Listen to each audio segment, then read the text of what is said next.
Alright, so today, video, how to ride a motorcycle. I thought I would do a little different thing. I'm going to start from the beginning. I have been riding over, I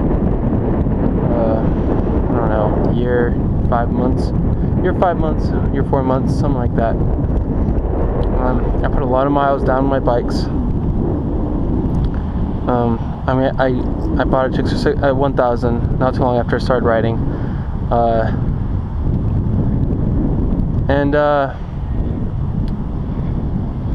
yeah, I'll do another introduction video later, but today I'm mostly focusing on how to ride a motorcycle. At least the beginner video, beginner steps. I'm gonna try to keep these not too long. So first things you're going to need to know, here's your clutch lever. My Ducati's is as stiff as can be. Clutch lever, if you know anything about how to drive a stick shift car, a manual car, so you need your clutch lever, you need to pull it in, and then you need to shift to go up. On most bikes it's going to be up like this. Put your foot underneath the shifter. This is the shifter down here that I'm touching. And you're gonna pull up. Mine's different. I turned it to GP shift, so it's opposite. And over here, a good thing to remember is that your left side is shifting, is your shift side. It's your clutch and it's your shifter. On your right side is your brake side. Your rear brake's down here. Your front brake's up here. Alright? You're going to use probably, I think, like 70% of your front braking is recommended by the MSF course. I barely use my rear brake, like almost never, just to make sure it's working maybe.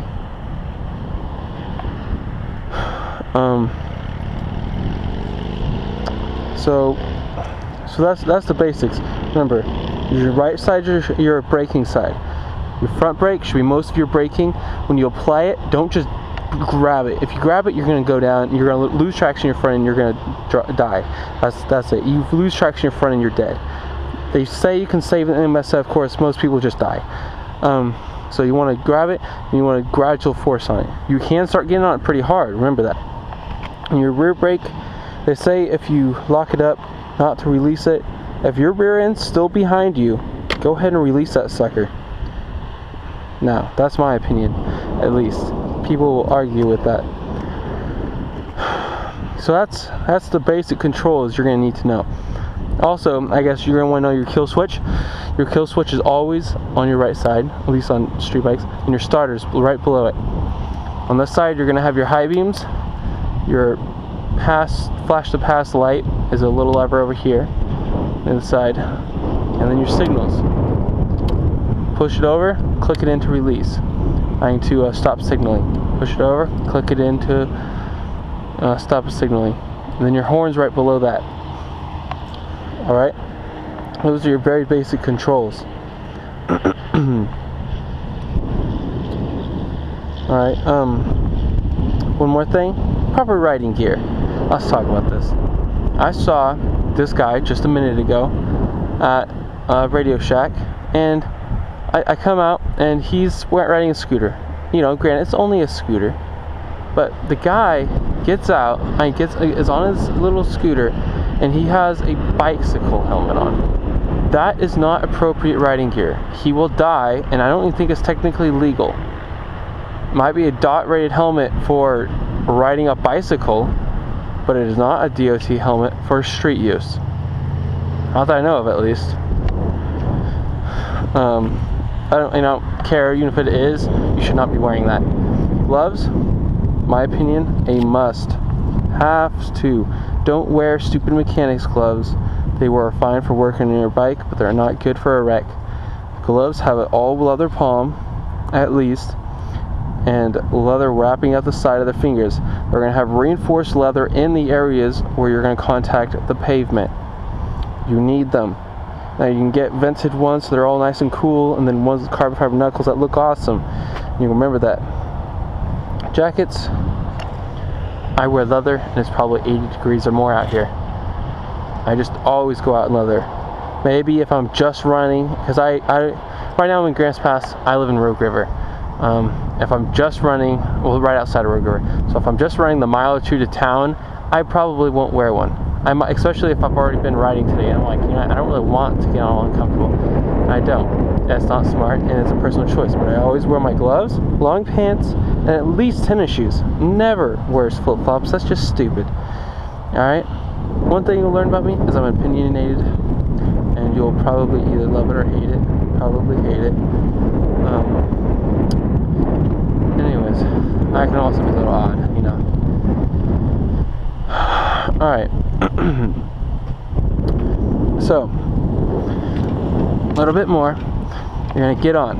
When you first hop on, you're gonna swing your right leg over, and a set course will teach you to hold the brake. A lot of times I kind of do, just because I just habit. You're gonna sit on here. Your feet are gonna go on those rear sets down there. I don't know how well you can see them. I'm not sorry if you cannot. But the pegs right there, they're actually called rear sets.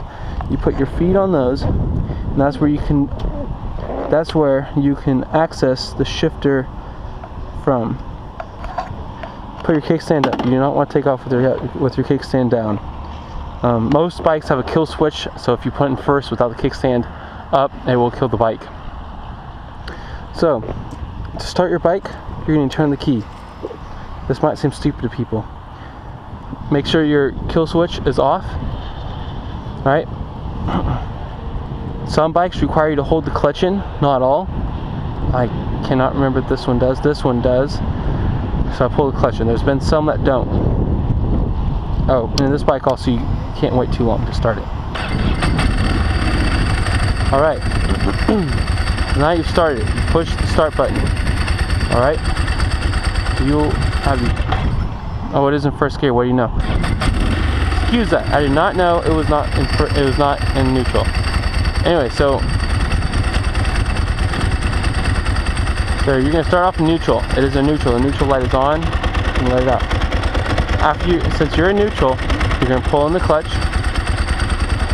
You're going to push down on your shifter, and so you're gonna feel it pop into gear. After that, if you want, you can leave your foot up, or you can put them both down. Now, there's a thing called friction zone. You let out your clutch to the friction zone, and you'll notice it won't start to move. So to go, you let out your clutch to this friction zone, and you give some gas. And you can throw your feet up whenever you're comfortable. And apply your front brake and rear brake if you wish.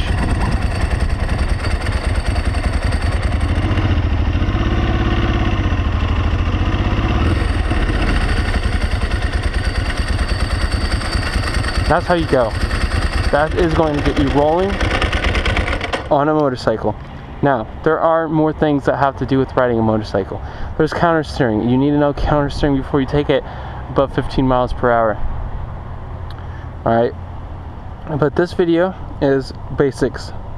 It got you so you could get rolling on a motorcycle. A good way to practice is just let it get out to the friction zone and let it roll a little bit and bring it back in and let it roll. They teach you some exercise in the MSF course. I do recommend taking it. I do have to say there's some things they teach you in it that I don't necessarily agree with. Straightening and braking in the corner, if you go too hot into it. If you have a sport bike, you can probably go lean in more, and that's what you need to do. You should not freak out. You need to be smooth. But I'm gonna go. Anyway, guys, ride safe. I hope you enjoyed this tutorial, and see ya.